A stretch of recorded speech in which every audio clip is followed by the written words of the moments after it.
For 15 years, Emily lived in quiet agony. The betrayal that cut through her marriage left a wound that had never healed, only hardened into a scar. Her husband, Richard, had been everything to her, until she discovered his affair. She never confronted him, not then. Instead, Emily waited. Richard never suspected a thing. He believed his wife had moved on from their rough patch, blissfully unaware of the storm brewing beneath her composed demeanor. The affair was a fleeting thing for him, just a brief indulgence in a reckless fantasy with a younger colleague. By the time it ended, he had already forgotten about it, assuming his perfect life would carry on, unscathed. Emily pretended to forgive him, to overlook the late nights, the secretive phone calls, and the guilty silences that followed him home during those years. She played the dutiful wife, always smiling at his jokes, always attending his social gatherings, always waiting. She bided her time with patience that only someone deeply wounded could possess. Over the years, Richard's confidence returned, and his guilt disappeared. He had no idea that the woman lying next to him in bed was calculating her revenge. Years passed in slow motion for Emily, but she was never in a hurry.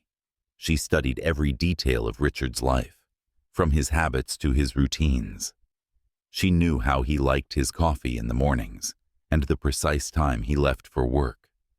She knew when he was most vulnerable, when his defenses were down. It would happen when he least expected it. That was the only way it could be perfect. 15 years had turned Emily into a master of deception. The day she had long envisioned arrived on their anniversary, a date Richard had forgotten more times than she could count. But not this time. This year, she reminded him, planned a lavish dinner and gifted him a vintage bottle of his favorite scotch. As they sat across the candle-lit table that night, Richard, now in his early 50s, remarked how lucky he was to have such a devoted wife. Emily's heart didn't flinch at the words, no longer affected by the hollow sentiment. She had played her part well, after all. Tonight, she wasn't interested in his admiration. She was here to finish what she had started 15 years ago. When they returned home, Emily poured him a glass from the special bottle. Richard, tired from the evening, drank it without suspicion. He felt his body relax, his mind begin to fog, and soon he collapsed onto their bed in a heavy, dreamless sleep. Emily watched over him with the same calm, serene smile she had perfected over the years. The poison she had laced in the drink was slow acting. It wouldn't kill him right away. That would be too easy. No, Richard would awaken to find himself paralyzed, aware but helpless, forced to face the one person who had been silently planning his downfall for over a decade. At dawn, Richard awoke with a gasp, his body rigid, eyes darting around the room in panic. Emily sat by the bedside, her face impassive, holding the empty glass that had sealed his fate. "Emily, what's happening? I can't move. I can't." His voice cracked with confusion and terror, but Emily remained unmoved. "You don't remember, do you?" she asked quietly. "You never even realized what you did to me." Richard's breathing quickened as his mind raced through the years, unable to comprehend what she meant. "Please, Emily, call an ambulance. I think something's wrong." Emily chuckled softly, her expression darkening. "You're right. Something has been wrong for a long time, Richard. You've just never noticed." She leaned in closer, her voice barely above a whisper. 15 years ago, you betrayed me. You thought I didn't know, but I've known every single day since. I waited, Richard. I waited for the perfect moment." His wide eyes locked onto hers, realization dawning. His mouth moved, but no words came out. Emily stood up slowly, gazing down at him with a strange mixture of pity and satisfaction. This is your punishment. You'll have time to think about what you did, but not too much time." Emily left the room, her footsteps soft against the wooden floor. She walked out into the bright morning light, feeling a strange sense of peace wash over her. The years of torment, the long nights of planning, had finally reached their end. Richard would be found eventually, alive but forever changed, if anyone cared to look for him. For Emily, revenge had been slow, but it was worth every minute of the wait. The sun streamed through the curtains as Emily prepared her breakfast the following morning, her hands steady as she sliced fruit with precision. She hadn't slept much after leaving Richard, but it didn't matter. The satisfaction that warmed her from within was far more rejuvenating than rest could ever be. Upstairs, Richard remained where she had left him. His body, stiff and unresponsive, was just as helpless as his mind was now. The poison had done its work, a subtle blend of paralytic and sedative that she had spent years researching, perfecting. It was designed to incapacitate, but not kill. At least not right away. He would lie there, trapped in his own body, until the second dose finished what it started. Emily had thought about letting him die slowly, letting the poison run its course without intervention. But she had something better in mind. The phone rang. It was their neighbor, Mrs. Talbot, an elderly woman who checked in on them from time to time. "Emily, dear, I saw Richard didn't leave for work this morning. Is everything all right?" Mrs. Talbot's concern was palpable. Emily's voice was light and breezy. "Oh, Richard isn't feeling well. He had a bit too much to drink last night, I'm afraid. I told him to take the day off and rest." "Well, you take good care of him. You know how men are when they're under the weather," Mrs. Talbot said with a chuckle, completely unaware of the dark truth. "I will," Emily promised. "Thank you for calling." She hung up, placing the phone down with a deliberate calm. Her alibi was in place, her story flawless. No one would suspect her. Not after all these years of being the perfect wife, the ideal hostess. But as Emily cleared the breakfast dishes, her thoughts turned back to Richard upstairs. The paralysis would wear off in a few hours, just enough to let him regain limited movement. Just enough for him to be able to cry for help, but not leave the bed. That was when she would make her next move. Upstairs, Richard's mind raced. His body still refused to obey him, though he could feel a dull tingling in his fingers. His breathing was shallow, and his heart pounded erratically in his chest. Fear gripped him tighter than the paralysis that bound his muscles. What was happening? How could this be his Emily, the woman who had stood by his side for years, doing this to him? Memories of his affair flickered in his mind, but it seemed so distant now. 15 years. Could she really have harbored that grudge for so long? The guilt that had long since faded from his conscience now surged back with full force, mingling with the terror of the present. He had wronged her, yes, but this was madness. Emily returned to the room around noon, carrying a tray with water and medication. She set it down on the bedside table, her movements graceful and unhurried. "Feeling better?" she asked, her voice soft, but edged with something Richard had never heard before. A cold detachment. He tried to speak, his lips twitching, but his voice failed him. The panic in his eyes said it all. "I imagine it's difficult to understand how we got here," she continued, sitting down in a chair beside the bed, watching him closely. "You probably thought I'd moved on, forgiven you. But how could I?" She leaned forward, her expression hardening. "You took something from me, Richard. You shattered the life we built, and you didn't even care. That's what hurt the most. You didn't even care." He blinked, a single tear escaping the corner of his eye. Emily saw it, but felt nothing. She had shed her tears long ago. "I thought about confronting you back then," she went on, "but I knew it wouldn't change anything. You would have apologized, maybe even sworn never to do it again.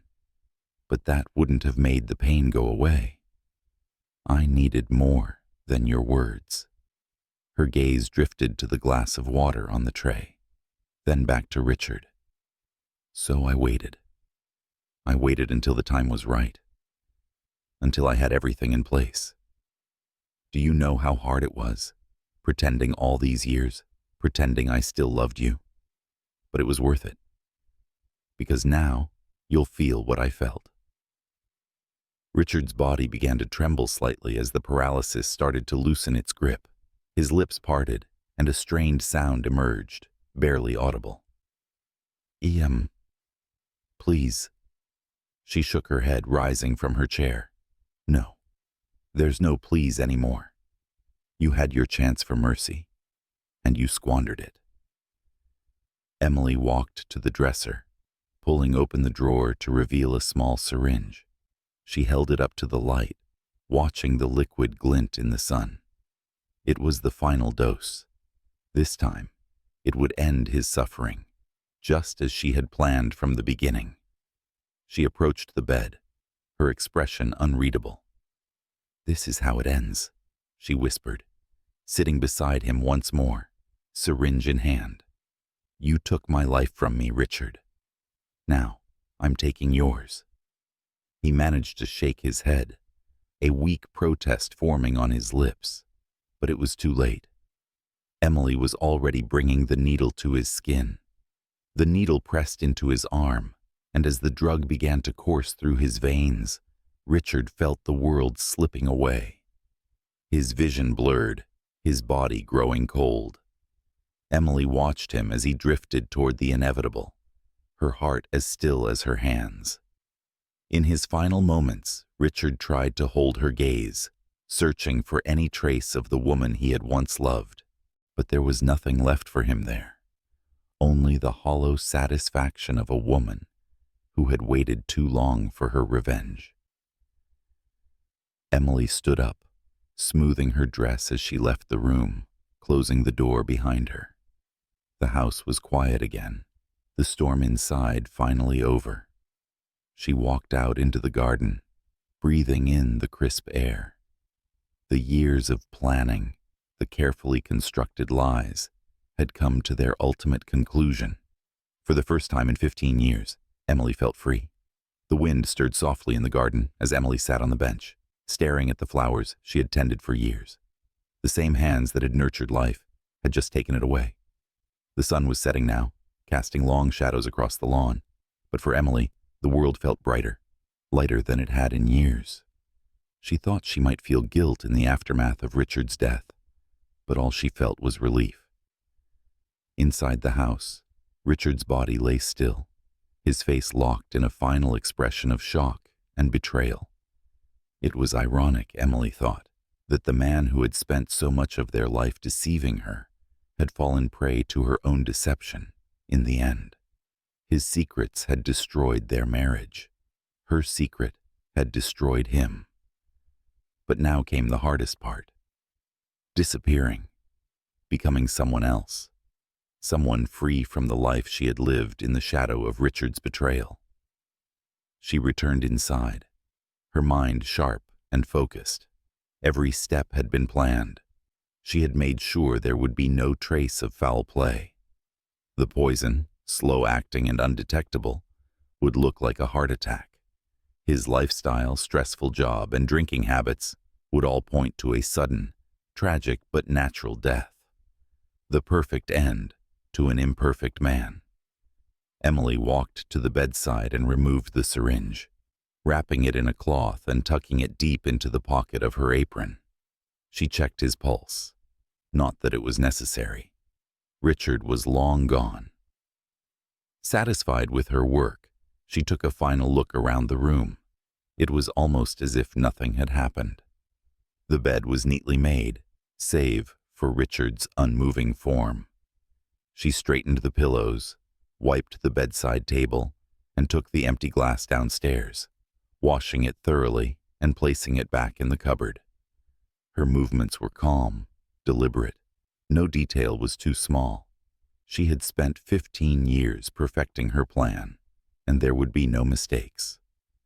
Once the house was in order, Emily made her way upstairs to their shared closet. She pulled down the black suitcase she had packed weeks ago, placing it on the bed. Inside was everything she needed: cash, identification, a change of clothes, and the documents she had carefully forged to start her new life. She would become someone else, someone who had never known the weight of betrayal or the bitterness of revenge. But first, there was one more step to ensure no suspicion would fall on her. She needed to report Richard's death. The authorities would be called, and they would see a grieving widow, devastated by the sudden loss of her husband. Emily rehearsed her lines in her head as she dialed the emergency number. Her voice quivered just enough to sound believable as she spoke to the operator. I think my husband's had a heart attack. He's not breathing. Please send someone, please." The urgency, the panic, it all sounded so real. She had practiced for this moment, and now everything was falling into place. The paramedics arrived swiftly, but Emily's calm had already returned by the time they made it upstairs. They checked Richard, confirming what she already knew. He was gone. The police came next, offering condolences and asking routine questions. Emily answered them all, her eyes glassy with well-rehearsed tears. They saw nothing out of the ordinary, nothing that would suggest Richard's death was anything other than a natural, tragic event. They saw a loving wife, shaken by the sudden loss of her husband, and they believed her. The coroner would rule it a heart attack. No one would suspect the truth. Emily was free. That evening, after everyone had left, Emily sat in the living room, staring into the fireplace. It was done. She had won. The years of waiting, of living in the shadow of that betrayal, were behind her now. Her life, her real life, could begin. She took her suitcase and stepped outside. The night was cool and quiet, and the road ahead was empty. She walked to her car, placing the suitcase in the trunk, and slipped behind the wheel. The engine purred to life, and Emily took one last look at the house that had been her prison for 15 years. As she drove away, she felt lighter than she had in years. There was no turning back now. There was only the future. And for the first time in a long time, it belonged to her. Emily had waited for revenge, and now she had it.